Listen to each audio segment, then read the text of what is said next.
부록 무령왕릉 조사 보고서 인식결함과 모순점. 문화공보부가 발간한 무령왕릉 조사 보고서, 이하 보고서라 약칭함에 백제사를 다루는 자로서 지적하지 않을 수 없는 중대한 인식결함과 미세하나 사건의 풀이를 크게 오도하는 모순점이 있다. 1. 인식결함.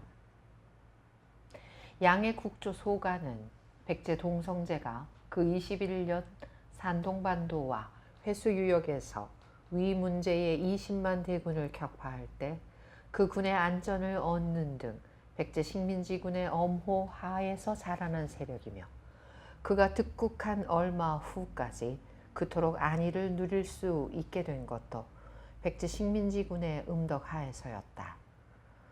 그와 같이 백제국의 세력하에 있었던 양무제 소간이 언감생심 대백제국의 무령제를 영동 장군으로 봉하다 따위의 소리가 나오지 못하였을 것임을 위에서 누술했다.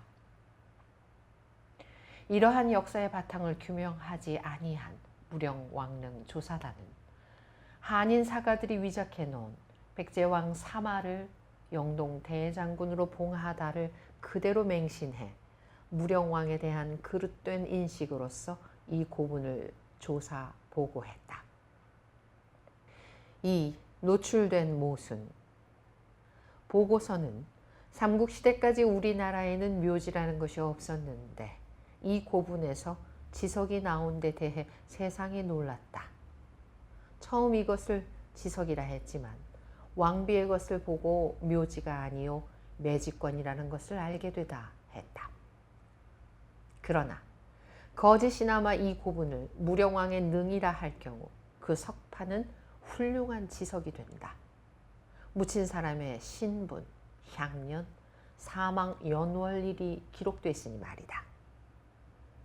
또한 보고서는 죽은 자와 토지신과의 묘지 매매에 관한 절차에 대해 통행하는 화폐, 고전, 지전 등을 묘지를 만들 때 함께 넣고 그 돈으로 지신에게 묘에 쓸 땅을 매매하는 형식을 밟아 증서에 해당하는 문제를 작성해 이것을 돌에 새겨서 광중에 함께 넣는 것이라 했다.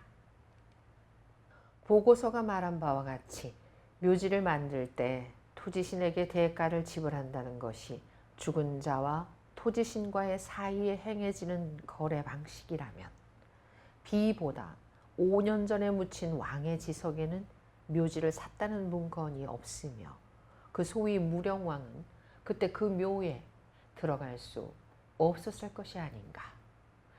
이에 관한 해답처럼 보고서는 다음과 같이 기록했다. 처음 왕의 장풍에 사용됐던 전문과 매장지의 후면을 왕비의 개장 때에 그 원석을 그대로 이용해 후면에다 왕비에 대한 개장 사실만을 기입하고 동시에 제1석의 후면에 방위를 기입한 것으로 추정된다. 그러나 이것은 하나의 괴설이다. 첫째, 아무리 왕가가 빈하다 해도 석편 하나를 아껴 왕의 장풍 때에 사용했던 그 석판을 비의 장풍 때에 끄집어내 거기에 글자를 첨부해 다시 사용했을까? 둘째, 보고서는 처음 왕의 장풍 때에 사용했던 전문을 왕비의 개장 때에 원 그대로 이용하다 했는데 이것은 횡설수설이다. 이른바 매직권이라 칭하는 석판의 전문은 다음과 같다. 비가 죽은 병오년은 왕이 죽은 계묘년보다 4년 후다. 4년 후에 죽은 비의 지석을 4년 전에 쓸 수 없다. 다음 셋째로 보고서는 매직권의 후면을 비의 개장 때 이용하다 했는데 그렇게는 볼 수 없다. 그 소위 매직권의 후면에 다음과 같이 1만문 우일건을 별행으로 하고 나머지 52자가 연이어 새겨져 있다. 이 글은 1만문 상하 중간에 41자가 독립된 일건이다. 이 부분은 소위 왕의 지석의 후면에 새겨져 있어야 할 본질의 것이다. 다음, 이천석 불종 율령의 18자가 다른 일건인데 이것은 비의 것으로 비의 매직권의 후면에는 이 부분만이 새겨져 있어야 할 일인 것이다. 백보를 양보해 왕의 장례에 사용했던 그 석판을 끄집어내 비의 장례에 소요된 글자를 첨부해 사용했다 할 경우에도 이천석 불종 율령의 18자만은 왕의 것과는 행을 달리해야 할 일이 아닌가. 행을 달리해야 할 비의 매직권이 행을 바꾸지 아니하고 왕의 매직권과 연달아 새겨져 있다는 것은 이 두 문건이 때를 달리하여 새겨진 것이 아니고 한 사람의 손으로 동시에 조각됐다는 증거인 것이다. 보고서가 매직권이다 한 석판의 정체를 밝혀내미 그 일기의 고분이 무령왕의 능인가 아닌가를 가름하는 열쇠가 된다.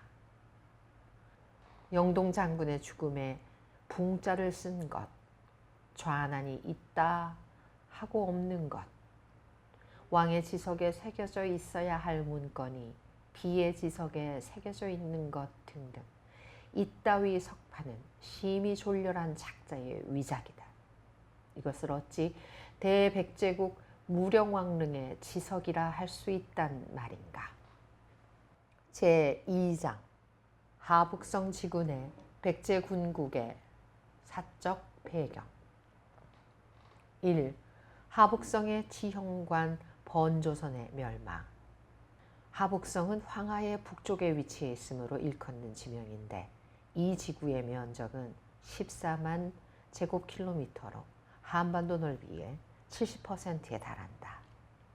중국 동북부에 위치한 이 지역은 서는 태행산맥 5대산 소대산맥이 황하 북쪽 백리 지점으로부터 북경시 북부에 이르기까지 1500리 뻗어져 있고 북은 군도산맥 연산이 장장 700여리 발해까지 도달해 있으며 동은 발해요 남은 황하니 외부에서 침범하기 어려운 천연의 요홈인 것이다.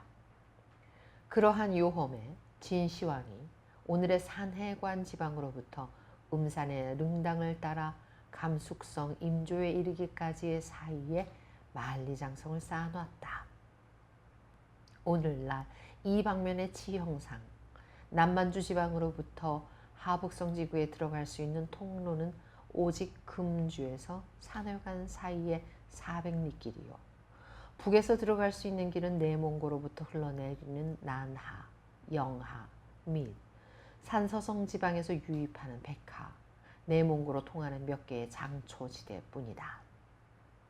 발해는 어염이 풍부한데 특히 발해만의 천일염은 중국에 관절한다. 산해관 서쪽 20리 지점에 위치한 임유관의 요험을 넘어서면 북경지대까지 1000리의 평야가 열려 있어 곡산이 풍부한 등 하북성은 중국 제1의 보고다. 이 보고를 두고 남하하는 알타이족과 동으로 하는 서방족과의 사이에 숱한 쟁탈전과 교섭이 벌어졌는데 그 맨 처음이 치우와 황제의 대결이었고 다음이 동서양의 합작에 의한 요와 순의 정권이었다.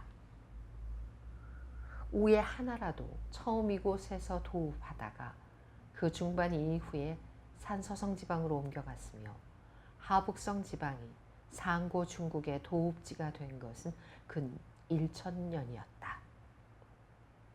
하나라 다음에 은이 성립되자 은은 그 국토를 하남성 언사에 정하고 하북성 지방에는 그 후국인 고죽과 영지를 두었다. 은말에 단군 조선계 남후가 하북성 지방에 침투해 고죽국을 남쪽으로 쫓고 난하유역 북경 지방에 강력한 나라를 건설했으며 공자의 춘추는 이것을 산용이라 하고 관중이 편찬한 관자는 조선이라 하고 사마천의 사기는 산동조선이라 하고 우리나라 문헌비고는 조선이라 했다. BC 1100년경 주무왕이 은을 토멸하고 그 국토를 고경에 두니 이로써 하북성 지방은 그 나라 문화 중심지로부터 3000리얼이 떨어진 궁벽한 땅으로 전락됐다. 하북성 지방의 조선이 강성함에 주무왕이 조선에 대비하기 위해 산서성 태원 지방에 연을 설치했다. 연과 조선이 800년간 대립하다가 BC 280년 진의 세력을 등에 업은 연이 진계의 난으로서 번조선을 토멸했다. 번조선을 토멸한 연은 번조선지를 나눠 상곡, 어량, 오북평, 요동, 요서 5군을 설치했으며 이것을 세칭 연오군이라 한다. 진시황이 천화를 통일하자 연오군의 제도를 그대로 답습했고 진이 망하고 초한전이 벌어지자 한족의 세력이 하북성 지방에 미치지 못하게 됐다. 이때 오북평 지방, 즉 오늘의 북경 동북방지대의 조선인들이 일대 세력을 이룩해 흉노 모돈과 맞서게 됐는데 사마천은 이것을 동호강 2월 시성이라 했다. BC 209년 동호와 흉노 모돈과의 사이에 시비가 벌어졌다. 동호가 패하여 쫓겨 열하성 지방으로 달아날 때 한 갈래는 선비산에 들어가 숨고 다른 한 갈래는 오한산에 들어가 숨었다. 이 오환의 멸망과 선비의 흥성, 오환과 선비는 그 후 종족적으로는 번성했으나 역시 흉노의 제합하에서 소, 말, 양, 가축 등 중세를 바쳤음에 기일까지 그것을 바치지 아니하면 처자를 몰수당하는 등 비참한 상태를 겪어왔다. 그러한 바 BC 78년 흉노의 자중질환이 일어나 그 세가 크게 악화됐다. 즉 이해 허력원 구 단우가 죽으며 그의 부하 5인의 추장이 각자 자립해 단우라 칭했다. 이들이 패권을 다투매 그 전란이 심히 치열해 1만여 명이 죽고 목축이 10분의 1로 줄어들어 사람과 사람이 서로 잡아 구워 먹는 등 참상이 극했다. 이 바람에 한고조 유방 이래 100여 년간 한조를 압박해 오던 흉노의 세력이 제거되고 따라서 지금까지 흉노의 제압하에 있었던 오환과 선비가 그 땅을 벗어나 일어서기 시작했다. BC 121년 말 무제가 곽병을 보내 좌단우를 격파하자 무제는 오환을 번조선의 땅인 하북성 지구에 배치해 북방 흉노의 동정을 살피라 하고 오환 교위를도 록봉 2000석씩을 주었다. 그로부터 50년이 지난 후 오환이 강성해지자 오환이 흉노종의 왕인 단우의 묘를 모조리 파헤쳐 그 옛날 그들의 조상이 흉노 모돈으로부터 받은 원수를 갚았다는 것이다. 상곡지방의 오환은 그 후 더욱 강성을 이룩해 후 한대에 이르러 비로소 흉노와 싸워 흉노를 멀리 내몽고 지방으로 쫓아버렸다. 한편 산에 들어가 숨어 살던 선비족은 오환보다 뒤늦게 후 한대에 이르러 비로소 요동지방에 침투하기 시작했다. 후한 광무연대에 선비, 어환분, 만두 등이 한조에 귀구하니 광무제가 이들을 후로 삼았다. 이때 오환이 자주 상곡, 즉 북경 서북방인 산서성 지방을 침노하니 백제 다루왕 31년 요동태수 채동이 병을 일으켜 오환을 격퇴하고 그 추장 운지군을 참했다.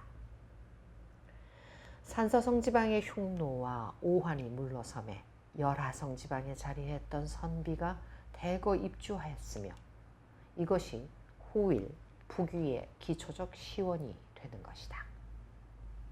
선비족은 그 후 한과 화친함으로써 점차 유리한 위치에 서게 됐으며 1세기 말 북경 지방에 자리한 흉노를 격퇴하고 음산 꼭대기에 기공비를 세우니 이리하여 하북성 지구의 흉노가 완전히 자취를 감추게 됐다. 흉노가 물러간 후 선비가 북경 지방에 대거 입주하고 또한 그 지방에 잔류한 흉노족 10만여 명이 모두 선비라 자칭하니 이로써 선비의 세가 크게 강성화했다. 선비족은 그 후 어량, 요서, 요동 등지에 널리 퍼져들었다. 백제 계루왕 10년 선비족의 대인물 단석괴가 태어났다. 단석괴는 14세 때 그의 외가의 소와 양을 탈취해가는 이부대인을 단기로 추적해 그것을 모조리 빼앗아오니 모든 부락이 대인으로 추대했다. 단석괴는 그 후 내몽고 화구수상에 자리해 서는 감숙성, 동은 열하성, 북은 몽고까지를 정복해 남북 수천리, 동서 1만 4천리에 달하는 대제국을 건설했다. 그리하여 후한이 약화 붕괴 과정을 밟게 되는 것이다.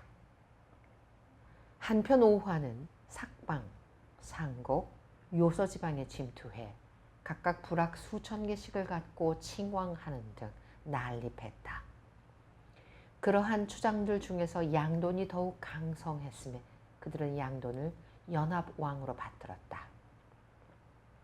백제 고의왕 31년 후한의 기주목사 진계와 부장군 송손찬의 사이에 시비가 벌어졌다. 양자의 세력이 팽팽해 결말이 나지 아니하니 양돈이 군사를 보내 진계를 도와 공손찬을 파했다. 진계가 집권함에 탑돈이 한으로부터 단우의 봉책을 받는 등 크게 득세했다.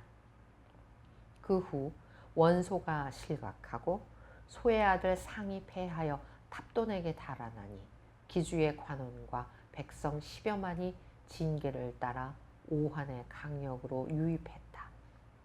백제 초구왕 42년 조조가 친히 오한을 쳐 유성에서 탑돈과 싸워 대승, 탑돈을 참하고 오한의 무리 20만 명을 참했다. 상이 무리를 이끌고 요동으로 달아나매 요동태수 공찬강이 그들의 머리를 베 조조에게 보내니 이로써 오한의 이름이 단절됐다. 한편 대제국을 이룩한 단석괴가 한의 북변을 자주 침노했음에 영제가 크게 곤하여 군신을 모아놓고 대책을 논의했다. 이때 조정의랑 채옹이 한고조 유방이 흉노 모돈에게 미녀와 보물을 바쳤던 식의 화평론을 내세워 역설했다. 영제가 듣지 아니하고 북지태수 하육 등에게 명해 정기 3만여를 이끌고 응문 북쪽 내몽고 2천리 지점까지 진출했다. 단석괴가 삼부대인에게 명해 한군을 공격하며 한군이 대패해 사자가 10중 8이요 나머지는 치중을 버리고 도망쳐 돌아왔다. 선비가 그 후 깊숙이 요서 지방에 침입하니 한조가 막아낼 길이 없게 됐다. 쫓긴 한족들이 수만이 고구려로 도망쳐갔음에 이러한 상태를 잘 전해주는 것은 삼국지 위서 동의전의 다음 구절이다. 이 구절에 이것이 둘이 있는데 위에 한은 BC 260년 연에게 토멸당한 조선의 일부가 오북평 지방에서 다시 일어섰다가 흉노 모돈에게 패하여 선산에 들어가서 숨어 살다가 또다시 일어서 단석괴의 대제국을 이룩한 선비족과 중국 동북부에 자리한 번조선계 조선족을 말한 것이요 아래의 한국 고구려를 말한 것이다. 단석괴가 45세로 사망하니 그의 아들 화련이 입하였다. 그러나 화련이 불초해 부업을 계승하지 못하고 그 다음 때에 이르러 제국이 붕괴됐다. 그 후 지역별 선비족이 각자 정권을 갖게 됐으며 이러한 상황을 후한서 선비전은 자 단석괴 후 제대인 수세상 전농이라 했다. 3. 삼국시대의 하북성 지구. 1. 발해의 특징. 북부와 연해져 있는 발해의 넓이는 대충 동서가 500km, 남북이 200km 정도다. 해면 전체가 수심이 얕아 그 약 70%가 20m 미만이며 나머지의 깊이는 40m 정도다. 해구의 너비는 100km 정도인데 산동반도 등주와 요동반도 노두산 사이에는 묘군 열도가 띄엄띄엄 디딤돌처럼 일직선으로 나열되어 있는 등 지형도 그러하거니와 발해라는 이름도 무엇인가를 풍긴다. 첫째, 산동반도와 요동반도 사이가 불과 100km인데 거기에 일직선으로 깔려져 있는 군도는 어떠한 지리적 과거를 가졌을까? 둘째, 발해 서안에서 흘러드는 황하는 짙은 지리성을 가진 대강하다. 황하는 중국 서부 청해성에 자리한 찰릉, 앙릉 두 호수의 물을 받아 북, 동, 남, 동향으로 대굴곡을 세 차례 거듭하면서 분수, 위수, 요수 등 대기류와 합류하고 하북성 개봉지방에서 다시 동북방으로 흘러 산동성 제남시의 북방을 거쳐 진리지방에 이르러 세 길로 나눠져 발해로 들어가는 길이 4,845km의 장강이다. 청해 산맥은 해발 고도 6,000m가 넘으며 청해 분지는 2,000m 높이의 고원이다. 서쪽에서 동쪽으로 기울어져 있는 격에 중국 대륙을 관류하는 황하의 상류, 중류는 수세가 급하여 헤아릴 수 없을 만큼 많은 산골물을 받아들여 황하로 유입하는 많은 지류들은 그 급한 수세로서 갈가들인 황토와 모래를 너무도 많이 함유하고 있다. 끊임없이 흘러내리는 황토와 모래가 황하의 하상을 도왔음에 하상이 그 유역의 평원보다 높아져 천정천이라는 악명이 생겨나게 됐다. 이러한 관계로 이 천정천의 하류는 그 류로가 항상 바뀌어가는데 고대에 있어서 황하와 홍수와 류 사이의 해가 가장 심했던 것은 요때였으며 우의 치수는 그러한 유사로서 많은 땅을 만들어냈다. 이 천정천의 유로 변동과 연간 억톤으로 추산되는 모래의 반입은 발해의 수심과 그 연안지대의 지형에 지대한 영향을 미치는 것이다. 황하가 반입하는 토사는 또한 그 길이 5,400km에 달하는 양자강의 토사와 함께 발해와 황해의 수심에 대한 영향력을 증대하는 것이다. 셋째, 발해는 또한 내몽고와 남북 만주로부터 흘러내리는 9갈래의 대소강하가 너비 불과 100km의 지역에 집중해 그 북안에 흘러든다. 이 많은 강하 중 가장 길고 큰 것은 요하인데 요하는 동요하, 서요하의 합류로서 이루어진 길이 2,000km의 장강이다. 동요하는 그 발원을 길림성 지구에서 발하고 서요하는 내몽고 오기에서 발원해 양하가 다같이 수많은 지류를 흡수, 대성하여 열하 동북부 지방에서 합류, 요영 평원과 요동반도와의 경계선을 이룩하면서 발해로 흘러들어간다. 요동반도 천산산맥과 송령산맥, 의무려산과의 사이에 펼쳐져 있는 하북성에 있는 요영평원은 광막한 충적지대며 그 말단인 발해 북안은 심한 저지대다. 오늘의 지도는 요동반도 복주와 하북성 산해관과의 사이에 좁고 긴 요동만이 형성돼 있지만 송대의 소식이 편찬한 춘추열국 도설에는 그러한 만곡이 없다. 중국의 여러 학자들은 요동반도와 산해관 사이에는 본시 바다가 없고 500리의 평지가 존재했다고 명백히 기록했다.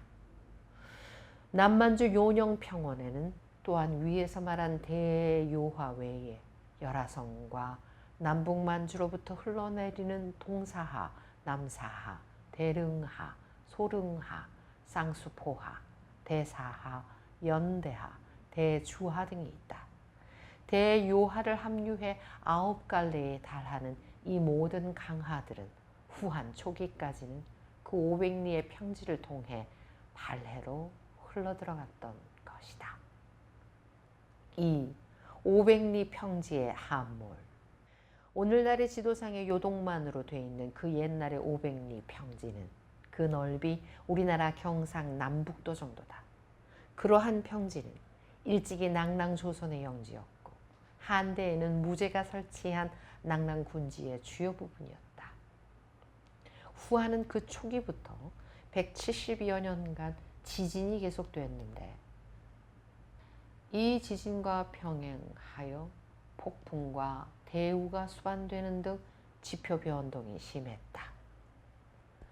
그러한 사항을 후한서 오행지는 광무 22년 42개의 군국에 지진이 일어나다를 서두해 수많이 기록해 놨고 특히 그러한 지진이 안제, 영제연대까지 150년간에 매우 심했는데 후한서 제2에 그것을 발췌하면 총 지진수 400여 회에 달한다. 일본국 지학출판사가 발간한 지열의 개발과 이용은 발해만이 지열지대라고 표시했다. 발해의 대해일이 일어난 얼마 후 단석괴는 발해 연안에 큰 소택이 생겨났다고 다음과 같이 말했다. 이와 같이 일시에 거대한 함몰이 생겨난 발해 부간의 500리 평지는 그 후에 하천의 범람, 해수의 증고, 폭풍과 해일 등으로 다시 약 200년을 두고 서서히 발해에 함몰되가는 것이었다.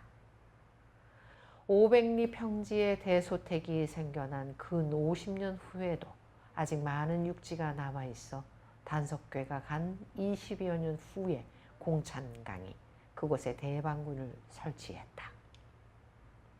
그 후 500리 평지의 함몰에 관한 현실적인 기록은 없고 이 300년 후에 위서 지리지에 다음과 같은 기록이 나타난다. 500리의 평지가 바다에 빠져들어간 원인과 경과를 규명하지 못한 후세의 한인 사가들은 숱한 설을 떠벌렸는데 그것이 집약적으로 나타나 있는 것은 남송 영종연대의 무의 채심이 집주한 서경 하서우공 구하계도의 다음 구절들이다. 왕횡이 말한 바 옛적 오랫동안 비가 오고 동북풍이 불고 해일이 잦아 발해 부간 수백 리의 땅이 바닷물에 잠겨져 있더니 드디어 9갈래의 강하가 흩어져 있는 땅이 바다에 점차 빠져들더라 한 이 설은 해저 지진으로 인해 광대한 면적의 땅이 일제히 꺼져든 현상이었을 것이다. 역도원은 후위 연대의 지리학자로 역도원 연대에는 발해로 함몰하는 500리 평지가 거의 다 빠지고 오직 빠져든 연산의 능선이 바닷물 위에 드러난 긴 복도와 같이 보이되 구려의 성이 위치했던 산꼭대기에는 큰 바윗돌이 기둥과 같이 서 있었을 것이라고 연장됐다는 것이다. 발해에 빠져든 500리의 평지, 즉 한인 사가들이 말하는 구하지구를 찾기 위해 숱한 학자들이 역량을 기울였는데 당나라 사가들은 겨우 6개만을 찾아내고 북송의 정의에 의해 비로소 그 구하의 땅이 발해에 빠져들어갔음을 알게 됐다. 서경의 주는 다음과 같이 기록했다. 한대 이래 구하의 지구를 찾는 자들의 거짓과 그릇됨이 심히 많다. 당나라 학자들은 오랫동안 전해 내려오는 고에 의해 드디어 그중 6개를 찾아냈다. 당인 사가들이 그 소위 육하를 찾아냈다 한 주장을 일소에 붙인 것은 다음 일절이다. 모두 다 상고할 바 못된다. 오직 정씨만은 구하의 땅이 바다에 점차 빠져들었다 하고 갈석을 구하의 증거로 끌어댔다. 우의 구하가 마땅히 그 500리의 평지에 있었을 것이다. 뒤에 바다에 함몰됐다. 그러므로 그 자취가 남아있지 않다. 하북성 지구를 백제국이 취한 것은 그 500리의 평지가 함몰된 후의 일이었다. 그러나 500리 평지가 함몰된 사실을 확연히 파악하지 못하면 백제사의 인식상 착각이 일어나기 쉽다. 또한 이 빠져들어가는 500리 평지는 다음 보는 중국 삼국시대 말기까지도 상당한 부분이 남아있어 위서상의 양평, 낙랑, 대방 등이 역사 무대로 사용되고 있었다는 사실도 인식해야 한다. 백제가 하북성 지구를 점령한 것은 공창강의 연대보다 다시 약 50년 후의 일이었다.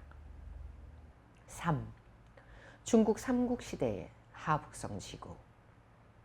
1. 삼국시대의 개시. 후하는 그 국초부터 100여 년간 계속된 천재와 지진으로 백성이 굶주리고 도적이 사방에서 일어나며 역질이 성행하는 등 사회가 심히 불안했다. 이러한 허를 틈타 기사술로서 병을 고쳐준다 하고 병자로부터 백미 오두식을 강요하는 오두미교가 성행했다. 후한 연대에는 또한 인류 사상 찾아볼 수 없는 괴이한 일이 벌어졌으며 그것은 고자가 100여 년간 나라를 뒤흔들었다는 점이다. 후한서 신자 열전에 의하면 내시는 본시 왕궁의 중문을 지키는 자인데 그것이 점차 득세해 연평연대에 이르러 그 수 14인으로 증가됐다. 환제가 내시가 유약함에 내시 보원의 형제가 제에 핍박해 전권을 장악해 내외 제신을 제에게 접근하지 못하게 하고 내시만이 국사를 논하게 됐다. 내시는 그 후 증원이 돼 30여 명에 달했다. 이들은 칭제하는 등황후를 둘러싸고 조정의 요직을 겸임하게 됐으며 편당심이 강한 이들은 자신들의 아첨하며 거세하는 자는 발굴해 그 부모와 형제까지를 빛나게 해주고 비위에 거슬리는 자 있으면 3족 또는 5족을 멸했다는 것이다. 백제 기루왕 49년 안제가 사망하니 등황후가 북향후 의를 옹립했다.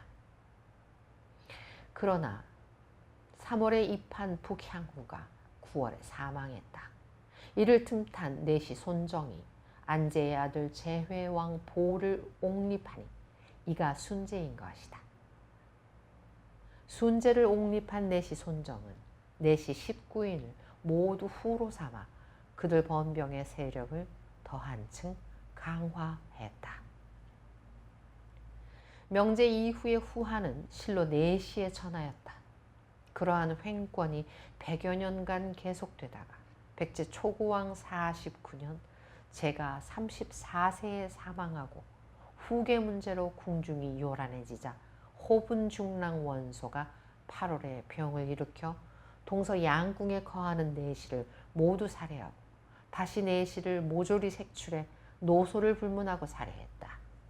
다음 날 동탁이 신황제 변을 폐하여 홍농왕으로 만들고 영제의 중자 협을 세우니 이가 후한의 말왕 헌제인 것이다.